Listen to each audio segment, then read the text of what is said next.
이렇게 찬양 끝날 때는 아멘을 크게 했으면 좋겠어요. 여러분 기도 끝날 때 또 말씀 끝날 때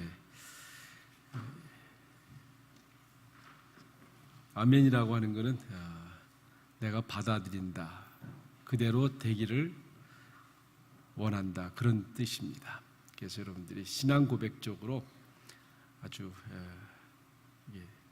단단하게, 강하게 그렇게 할 수 있기를 바라요. 여러분 개 키우는 집이 많잖아요. 근데 개가 용기가 있습니까? 아니면 용기가 없습니까? 제가 봐서는 개 자체는 별로 용기가 없는 것 같아요. 그런데 용기가 있을 때가 있죠. 주인하고 같이 있을 때. 개는 주인하고 같이 있을 때, 주인이 얼마만큼 신뢰해 주냐에 따라서 그 개도 달라지는 것을 보게 됩니다. 한참 전에 TV에 그 백두산 호랑이 생포하는 다큐가 방영된 적이 있습니다. 여러분 백두산 호랑이 하면 생각만 해도 대단한 짐승 아닙니까? 그죠? 맹수 중의 왕이지 않습니까? 그저 동물원에서 보는 거는 조금 초라한 것 같아요. 갇혀 있어서 늘 이렇게 또 웅크리고 앉아 있는 모습 보면 불쌍하기도 한데, 그 다큐를 통해서 보는 그 호랑이는 대단하고, 또 동물원에 가서 한 번도 호랑이 소리를 들어본 적은 없어요. 저도 여러 번 동물원에 가봤지만 호랑이 소리를 들어본 적이 없지만, 어쨌든 간에 TV를 통해서 호랑이 소리를 들으면 엄싹하지 않습니까? 그만큼 호랑이는 대단한 짐승 중에 짐승이라고 할 수 있습니다. 그런데 이 호랑이를 생포하는 데 동원되는 게 바로 사냥개입니다. 사냥개 몇 마리가 호랑이를 몰아요. 그런데 절대 이 개가 호랑이한테 짖지 않습니다. 물러서지 않아요. 금방 물어 뜯을 것처럼 지저대면서 막 달겨드는 모습을 보게 됩니다. 그 개를 보면서 참 믿음이 참 좋다, 그렇잖아요. 그저 한입거리도 안 되는, 우리 속담에도 하루 강아지 범 무서운지 모른다, 그런 속담이 있잖아요. 누구 때문에 그런 겁니까? 그건 바로 주인 때문에 그런 거예요. 주인이 나와 함께 한다고 하는 그 믿음이 거대한 호랑이 앞에서도 주눅들지 않고 끝까지 달겨들어서 생포할 수 있도록 그렇게 하는 것입니다. 이런 믿음이라고 하는 것은 우리가 알다시피 대단한 것 아닙니까? 세상에 믿음 없이 사는 사람은 아무도 없을 거예요. 근데 병이 나는 것도 보면 믿음하고 많이 상관이 된 부분들이 많이 있다고 생각이 됩니다. 믿음이 아주 강한 사람들은 확실히 건강히 살아가는 것도 봐요. 네, 되게 육신이 연약하면 믿음도 같이 연약해지는 것도 보게 됩니다. 토마스 그룸이라고 하는 이 심리학자는 믿음을 세 가지 차원에서 설명하고 있습니다. 첫 번째가 인지적 차원의 믿음이라고 하는 거예요. 인지적 차원. 다시 말하면 알므로 해서 믿는 것, 알므로 해서 믿는 것. 어머니를 어떻게 여러분 믿습니까? 어머니를 어떻게 믿어요? 저분이 내 어머니라고 하는 것을 사실은 알기 때문에 믿는 거예요. 또 아버지에 대한 신뢰도 마찬가지죠. 저분이 내 아버지이기 때문에 나에게 이렇게 한다, 그래서 이해하는 거죠. 그래서 이해하는 거예요. 그런데 이거는 조금 문제가 있을 수 있어요. 만약에 저분이 내 어머니라고 생각하고 그렇게 믿었는데 그 나중에 뭐 DNA를 검사해 보니까 내 어머니가 아니에요. 내 부모가 아닐. 그럴 때 그 믿음은 어떻게 됩니까? 깨지는 거죠. 그래서 우리가 알고 믿는다고 하는 건 굉장히 위험한 부분이 있어요. 그래서 그 아는 부분, 지식적 부분이 아닐 때는 그 모든 신뢰의 믿음도 다 깨어지게 되는 것을 보게 됩니다. 우리 사람에 대해서도 그렇지요. 다 믿고 같이 살았는데 살아보니까 아니다 이죠. 그죠? 살아보니까 아니에요. 그래서 그 모든 신뢰가 깨어지게 되고 파탄에 이르는 경우들이 많이 있지 않습니까? 그래서 그 알고 믿는 것은 굉장히 위험한 부분이 있어요. 두 번째는 신뢰적 차원의 믿음이다. 그런 말씀입니다. 신뢰적 차원의 믿음이다. 이거는 우리가 그렇게 설명할 수 있을 것 같아요. 알지 못하는데 그냥 믿어지는 경우들이 있죠. 알지도 못하는데 그냥 믿어지는 것. 아마 결혼을 그렇게 할 수 있다고 생각이 돼요. 그 상대에 대해서 사실은 아는 게 별로 없음에도 불구하고 그냥 사랑하기 때문에 믿어지는 거죠. 사랑하기 때문에 믿어지는 것. 그건 지식하고 상관이 없습니다. 그냥 느껴지는 것. 이게 신뢰적 차원의 믿음이다. 저는 예수 그리스도에 대한 믿음, 하나님에 대한 믿음도 그렇다고 생각이 돼요. 우리가 하나님을 다 알고 예수 그리스도를 다 알고 믿는 사람은 이 자리에 아무도 없을 거예요. 정말 하나님에 대한 것, 예수 그리스도에 대한 것은 꼭 양파 껍질 까듯이 까면 깔수록 더 신비한 은혜와 진리를 깨닫지 않습니까? 그런데 겉만 보고 사실은 우리가 예수 그리스도를 믿는 거예요. 믿어지는 거죠. 이게 참 축복일 수 있습니다. 또 하나는 행동적 차원에서 믿음이다 그럽니다. 행동적 차원에서 믿음. 이거는 지식도 감정도 아니고 이 믿음은 의지를 만들어내요. 의지를 만들어내요. 이 믿음은 우리를 용감하게 만들게 됩니다. 이 믿음은 우리로 하여금 아주 담대하게 만드는 거죠. 그 호랑이를 쫓는 개, 사냥개처럼 그런 거죠. 그 믿음이라고 하는 것. 여러분의 이 믿음은 그래서 위대하다고 하는 거예요. 믿음이 있느냐 없느냐에 따라서 우리의 삶의 모습도 달라질 수 있는 거죠. 우리의 믿음은 어느 차원에 와 있다고 생각이 됩니까? 아마 두 번째 차원 정도는 누구라도 쉽게 도달할 수 있다고 생각이 돼요. 그래서 어쩌면 우리는 이 자리에 나와서 다 모르지만 우리를 사랑하신다는 사실을 느끼기 때문에, 우리와 함께 하신다는 사실을 믿어지기 때문에 우리가 그 주님을 찬양하고 그 주님께 영광을 돌리고 그 주님과 함께 하는 것이 아니겠습니까? 그런데 세 번째 차원은 문제가 달라요. 그 믿음이 우리로 하여금 의지를 생산하게 되고 용기를 가지게 되고 담대함을 갖게 된다고 그러는데 거기는 조금 다를 수 있다고 생각이 됩니다. 예수님의 제자들은 예수님의 부름을 받고 예수님을 따라 다녔습니다. 어쩌면 정말 3년 동안 열심히 따라 다녔다고 할 수 있습니다. 그런데 그 3년 동안 예수님의 그 교육은 책상에서 한 교육이 아니라고 하는 겁니다. 현장에서 한 교육이었다고 하는 거예요. 마태복음에 내 멍에를 메고 내게 배우라. 당신의 멍에를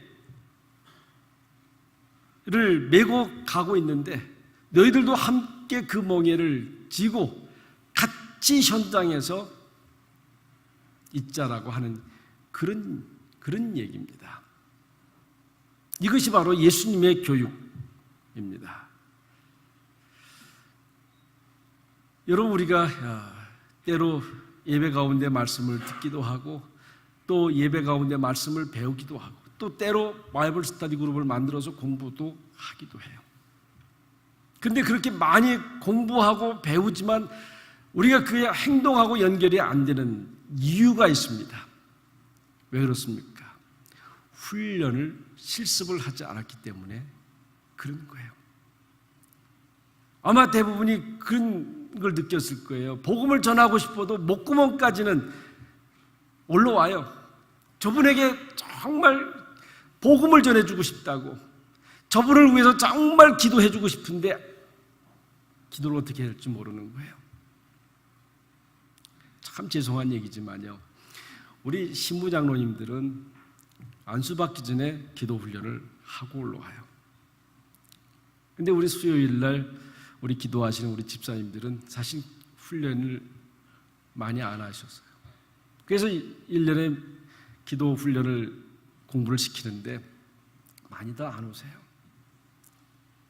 아무리 내가 하나님께 기도하고 싶어도요, 훈련받지 않냐면, 실습해보지 않냐면 그냥 목구멍에서 뱅뱅 도는 거예요. 그래서 예수님은 훈련시키고 어떻게 했어요? 나가서 한번 귀신 내쫓아봐라, 한번 병자 고쳐봐라. 그리고 내보냈어요. 그래서 복음 전하라고 내보냈어요. 이게 예수님의 훈련이에요. 여러분 하셔야 돼요. 그거 하지 않냐면 우리는 그냥 벙어리로 평생을 살아가요. 평생 예수 믿고 하나님의 자녀라고 하면서 한 번도 제대로 복음을 전할 수가 없어요. 누가 옆에 아픈 사람 있으면 한번 해보세요. 낳고 안 나는 거는 내 책임이 아니에요. 하나님이 하라고 생각하는 거예요. 나사렛 예수 이름으로 명하노니 약한 병만은 떠날지어다. 그리고 믿음으로 하나님께 맡기는 거예요. 귀신은 물러가라고 한번 소리쳐 보세요. 그렇게 자꾸 하면 중요해요. 이렇게 3년 동안 예수님의 제자들은 열심히 따라다니고 집중적으로 배웠습니다. 그런데 그렇게 집중적으로 배우고 따라다니면서 이 제자들이 고백한 게 있어요.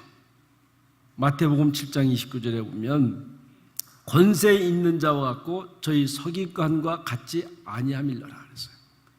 권세 있는 자와 같고 서기관과 같지 않다. 서기관은 누구예요? 말씀을 가르치는 사람, 선생이에요. 말씀을 누구보다도 잘 해서 가르치는 그런 선생을 서기관이라고 해요. 그런데 그런 서기관 같지 않고 권세가 있다. 이 얘기는 뭐냐면 예수님은 말씀은 많이 안 해줬지만 그가 가르치는 것, 그가 사는 그 모습 속에서 권세가 있다고 하는 것을 보여줘요. 권세가 있다고. 서기관은 아마 말을 잘 하는 사람일 수 있을 거예요. 그래서 말을 잘 해서 감동을 시킬 수 있는데 문제는 권세가 없다는 거예요. 권세가. 바로 제자들은 바로 그런 얘기를 하고 있어요. 예수님을 따라다니면서 배운 결론 하나는 권세가 있는데 그 권세가 어디서 나오느냐 하는 거예요. 그것이 바로 믿음에서 나온다는 사실을 깨달았어요. 그래서 오늘 5절에 제자들이 뭐라고 기도해요? 믿음을 도와소서. 믿음을 도와소서 그래요.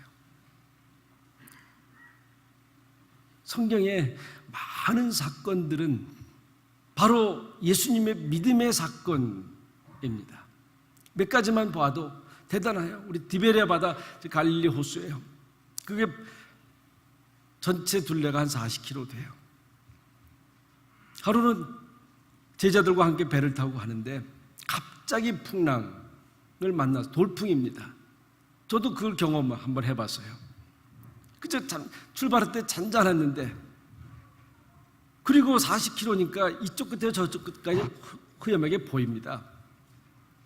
근데 중간중간데 정말 갑자기 돌풍이 있는데요. 막 사람들이 토하고 막 굴르고 그래요.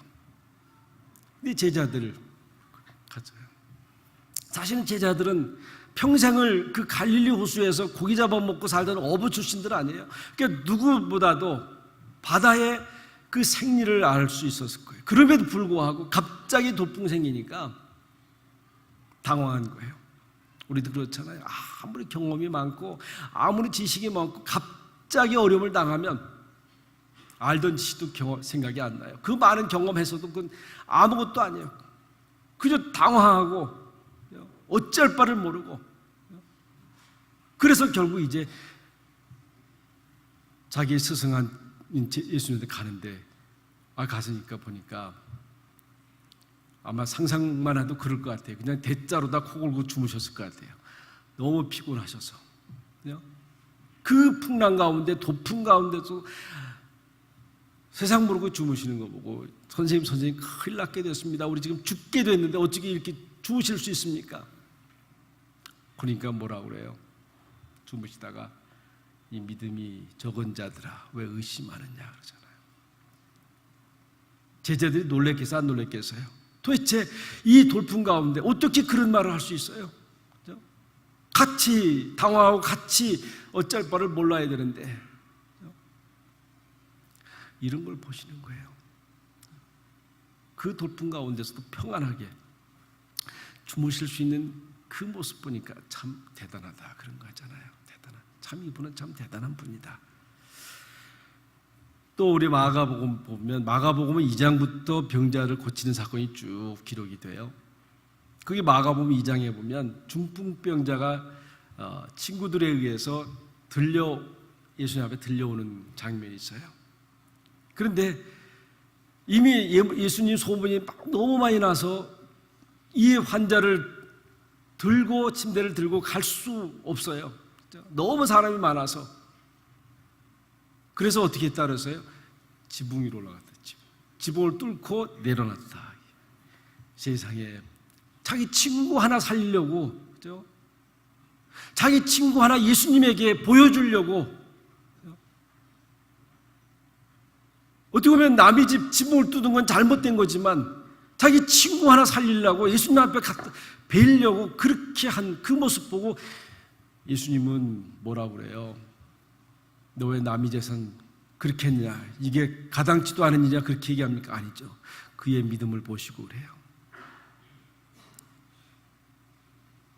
우리는 재산 손해본 거를 보고 탓할 수 있지만 예수님은 그 상관없어요.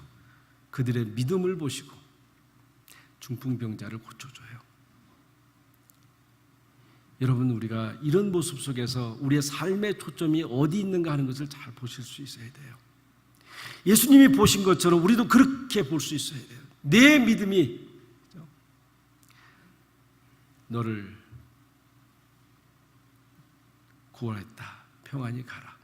마가복음 5장에 12년 혈증 걸린 여인에 대해서 말씀하고 있어요. 믿음을 보세요. 그리고 그야말로 결정적인 건 나사로 살린 사건 아니에요? 그냥 우리는 이거 치부할 겁니까? 아니면 예수님의 능력 가운데 정말 우리도 어쩌면 그분이 하셔서 그분의 능력을 힘입어서 죽은 자를 살리는 그 능력이 있을 줄 몰라요. 예수님이 나사로 집에 왔어요. 동생 마리아가 얘기해요. 이미 죽어서 죽은 지 나흘 됐고 썩어서 냄새납니다. 예수님이 뭐라고 그래요? 알았다. 그리고 그냥 가십니까? 그러잖아요. 돌 굴려? 아니 됩니다. 지금 냄새나서 들어갈 수도 없는데 어떻게 돌을 굴려서 겁니까? 예수님이 문 열어라 그랬잖아요. 아마 거기서 지금 제가 그렇게 얘기 안 했을 것 같아요. 큰 소리로 문 열어! 그렇게 했을 것 같아요. 그래서 한마디 하세요. 내 말을 내가 믿으면 하나님의 영광을 보리라고 말하지 않았느냐고. 내 말을 믿으면 하나님의 영광을 보리라고 하지 않았냐고. 그러니까 문 열어요. 그리고 예수님이 나사로한테 명령해요. 나사로야, 일어나 나와라. 저는 이 말은 아무래도 목사라도 못할 것 같아요. 왜냐하면 아픈 사람, 귀신 들린 사람은 제가 해요. 나사렛 예수 이름으로 명하노니 그 악한 귀신은 그 몸에서 나와라. 안 나와도 상관이 없어요. 병이 안 나도 상관이 없어. 왜요? 제가 저를 합리화시킬 수 있거든요. 저 믿음이 적어서. 그렇잖아요. 믿음이 적어서 그런 거지. 그런데 죽은 자에 대해서 명령하는 거는 안 되잖아요. 근데 예수님은요, 나사로야 나오라. 어떻게 그렇게 말할 수 있을까요? 제자들은요, 그 예수님의 큰 능력, 그 대단한 믿음에 감동하는 거예요. 감동하는 거. 어떻게 저걸 할 수 있을까?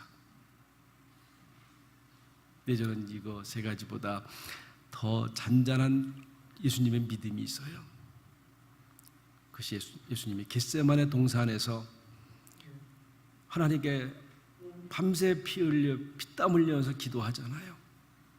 그리고 마지막에 무슨 기도해요? 아버지께서 주신 잔을 내가 마시지 않겠냐고. 저는 정말 이게 클라이맥스라고 생각이 돼요. 사랑하는 아버지가 사랑하는 아들에게 이 잔을 줬는데 내가 마시지 않겠냐고요. 자기 아버지에 대한 100% 믿음 아니에요? 100% 믿음. 사랑하는 아버지가 나한테 줬는데 내가 그야말로 이걸 먹고 죽는 한이 있더라도 아버지에 대한 신뢰예요. 여러분, 우리가 살아가면서 이 관계가 얼마나 중요하겠어요. 여러분 부모가 혹 이럴 때 어떻습니까? 사랑하는 아버지가 나한테 주신 그 말씀에 대해서 어떻게 반응할 거예요? 제자들이 보니까 너무너무 귀한 거예요. 너무너무 귀해요.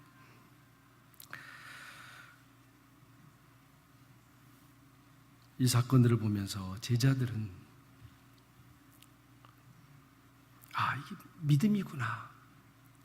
믿음이 권세 있게 했고 믿음이 이렇게 용기 있게 했고 담대하게 했구나. 그래서 5절에 무슨 기도해요? 우리에게 믿음을 더하소서. 믿음을 더하소서. 그렇게 기도하는 거예요. 그럼 예수님의 믿음을 세 가지 정도로 이렇게 크게 나눠볼 수 있어요. 첫째는 말씀드린 것처럼 자기 아버지를, 하나님을 철저하게 믿는 믿음이었어요. 요한복음 16장에 보면 그 많은 군중들이, 제자들이 열심히 따라다니다가 예수님이 이제 죽는다고 그러니까 다 마음이 갈라져요. 흩어져요. 그럴 때 예수님이 한 말씀 하는데, 여러분 인생 속에서 정말 저는 그 말씀 여러분 붙잡고 살았으면 좋겠어요. 너희들이 다 제각길로 가지만 하늘에 계신 우리 아버지가 나와 함께 계시느니라. 모든 사람이 나와 이해관계 속에서 함께 해서 이해관계가 끊어져서 다 제게 갈 길로 가지만 적어도 하늘에 계신 아버지는 나와 함께 계시느니라. 함께 계시느니라. 여러분, 이 믿음 아니에요? 그렇죠? 누구 때문에 그러지 마세요. 하늘에 계신 아버지만 확실하게 믿으면 누가 뭐라 해도 상관이 없어요. 쥐고 흔들어도 상관이 없어요. 예수님은 하늘에 계신 아버지를 확실하게 믿었습니다. 두 번째 예수님의 믿음은 신비한 믿음이라고도 할 수 있어요. 그건 뭐냐면 하나님 안에 있는 자기 정체성에 대해서 확실하게 믿었어요. 여기 요한복음에는 에고 에임이라고 하는 단어를 많이 써요. 에고 에임이. 영어로는 I am이라는 말이에요. I am. 나는 생명의 떡이다. 나는 길이다. 나는 진리다. 자기 자신, 자기 정체성에 대한 이거는 선포라고도 할 수 있어요. 여러분 한번 같이 해보십시오. 나는 나다. 나는 나요. 예수님은 하나님 안에서 자기 정체성을 분명했어요. 누구에 의해서 이리 흔들리고 저리 흔들리고 그러지 않았어요. 이게 예수님의 믿음이라고 하는 거예요. 여러분 이름이 있잖아요. 여러분 이름 가지고 사세요. 그거를 선언하고 사세요. 나는 이런 사람입니다. 이렇게 살려고 합니다. 자기 정체성이나 확실한 믿음을 가졌다는 거예요. 세 번째는 예수님의 믿음은 성경 전체를 보면 제자들에 대한 믿음이었었어요. 제자들에 대한 믿음. 여러분 제자들 아잖아요. 정말 주님을 위해서 따라다닌 제자는 한 사람도 없었어요. 왜요? 나중에 예수님이 십자가에 돌아가시려니까 다 도망가 버리잖아요. 그 열심히 앞서 나섰던 베드로 우리 하는 대로 그렇게 배신하잖아요. 어떻게 그럴 줄 알았겠어요? 그런데 예수님은 제자들이 그렇게 될 줄 알면서도 계속해서 가르치십니다. 계속해서 말씀하세요. 왜 그렇습니까? 만약에 제자들이 그냥 갈 거라고 하는 사실만 그냥 생각했으면 가르치겠어요? 그냥 버렸지. 그죠? 너 어차피 내가 이렇게 잘 해줘도 언젠가는 내 곁을 떠나고 나를 배신할 사람인데 그냥 일찌감치 가라 그럴 거 아니에요. 그런데 그러지 않았어요. 끝까지 붙잡았어요. 그 붙잡은 이유는 뭐예요? 언젠가는 다시 돌아올 거라고 하는 사실을 믿었기 때문에 그래요. 여러분 전도할 때 우리는 그런 마음으로 해요. 전도한다고 다 전도가 됩니까? 안 돼요. 그러나 언젠가는 저 사람이 누군가를 통해서 예수 믿고 돌아올 거라고 하는 그 믿음 때문에 복음을 전하는 거예요. 이 세상에 수많은 사람들이 있어요. 저들이 예수를 안 믿어도 우리는 저들에게 친절하게 저들을 잘 대해주는 이유는 뭐가 있어요? 언젠가는 저들이 예수 믿고 주님 앞에 돌아올 그날이 있다는 사실을 믿기 때문에 그런 거예요. 우리는 그 믿음 가지고 살아가는 거예요. 여러분 자식에 대해서도 그런 거 아니에요? 지금 내 마음대로 안 된다고 해서 버릴 거 아니잖아요. 언젠가는 다시 돌아올 거라고요. 언젠가는. 예수님은 바로 그런 제자들을 믿었어요. 이것이 바로 예수님의 믿음이었습니다. 시무룩하고 있는 베드로 찾아가서 뭐라고 해요? 내가 나를 사랑하느냐고 다시 묻잖아요. 이게 예수님의 믿음입니다. 돌아가집 나간 탕자의 비유도 마찬가지예요. 여러분 우리는 정말 하나님을 얼마나 믿고 있습니까? 얼마나 하나님을 알고 믿고 있습니까? 그 하나님에 있는 자기 자신의 정체에 대해서 얼마나 신뢰해주고 얼마나 지금 믿고 있습니까? 또 남에 대해서 얼마나 믿고 있습니까? 오늘 성경 본문은 우리에게 말씀하고 있어요. 겨자씨만한 믿음만 있으면 이 산을 들려 바다에 던지려 하면 그대로 될 거라고. 겨자씨만한 믿음. 어느 때는 그 겨자씨만한 믿음도 없어서 가슴을 치고 한탄하는 거 아니에요? 겨자씨만한 믿음만 있으면 되는데 그 믿음이 없어서 절망하고 낙심하고 괴로워하고 힘들어하고 하나님 겨자씨만한 믿음만 달라고 그렇게 기도하는 거 아니에요? 그럴 때 예수님은 무익한 종의 비유를 들어요. 오늘 성경에 보면 일 나갔던 종이 들어올 때 주인이 옆에 와서 먹으라 그러겠느냐? 그러지 않는다는 거죠. 그 힘들게 일하고 들어왔음에도 불구하고 가서 내 먹을 거 먼저 차려다 놓고 내가 다 먹을 때까지 기다리고 있다가 수종 들고 있다가 내가 다 먹은 다음에 먹어라. 이게 당연한 거죠. 그런데 이 종이 그럼에도 불구하고 뭐라고 대답을 합니까? 나는 무익한 종이다. 그렇게 함에도 불구하고 나는 무익한 종이다. 그렇게 얘기한다는 거예요. 믿음을 더 하소서 그럴 때 이 비유를 띄운 이유가 뭡니까? 믿음은 대단한 거예요. 여러분, 믿음의 반대는 뭡니까? 믿음의 반대는 뭐예요? 의심이죠. 그런데요, 믿음의 반대는 의심이 아니고요, 교만이라고 하는 거예요. 교만한 것. 여기에 무익한 종이라고 하는 이 표현은 바로 믿음은 겸손해서 나온다는 거예요. 겸손해서. 겸손하지 않으면 절대로 믿음을 가질 수가 없어요. 절대로 가질 수 없어요. 사랑하는 성도 여러분, 우리는 많은 것을 기도할 수 있어요. 내 나라를 사랑해달라고, 바꿔달라고 우리 장로님 기도한 것처럼 그렇게 기도할 수 있고요. 내 남편을, 내 부인을 바꿔달라고, 내 자식을 좀 잘되게 해달라고, 그런 많은 기도를 할 수 있지만 정말 기도의 핵심은 뭐냐면요, 믿음을 더하소서. 거기에 다 있어요. 또 다 있어요. 그런데 문제는 이 믿음은요, 지식으로도 안 돼요. 재산으로도 안 되고 경험 가지고도 안 돼요. 이 믿음은 오직 하나님의 은사예요. 하나님이 선물로 주셔야 돼요. 여러분, 믿어진다는 것에 대해서 정말 주님 앞에 감사해 보신 적 있으세요? 아마 여러분이 감사헌금할 때 뭐 사업이 잘 돼서, 자식이 잘 돼서 할 때는 있지만, 정말 순간순간 주님이 내게 이 믿음의 선물을 주셔서 감사 한번 해보신 적 있으세요?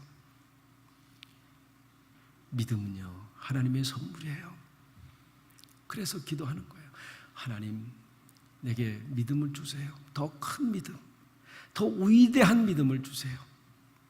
이 믿음 가운데 하나님의 놀라운 역사를 경험하게 되실 것입니다. 기도하십시다. 하나님 아버지, 감사합니다. 믿음을 더해 주세요. 겨자씨만한 믿음이다로 우리에게 더해 주세요. 그래서 이 산을 들려 바다에 던지려 하면 그대로 될 것이라고 하시는 주님의 그 믿음의 놀라운 그 큰 능력과 역사를 경험하며 살아가는 주의 성도들이 되기를 간절히 원합니다. 하나님, 주님 앞에 설 때마다 믿음 없음을 용서해 주시고, 하나님, 겨자씨만한 믿음 가운데 우리의 삶이 바뀌고, 이제 겨자씨만한 믿음 가운데 세상을 보고, 그 믿음 가운데 생각하고, 그 믿음 가운데 행복한 삶을 살아가는 우리 성도들 되게 해 주시옵소서. 예수님의 이름으로 간절히 기도하옵나이다. 아멘.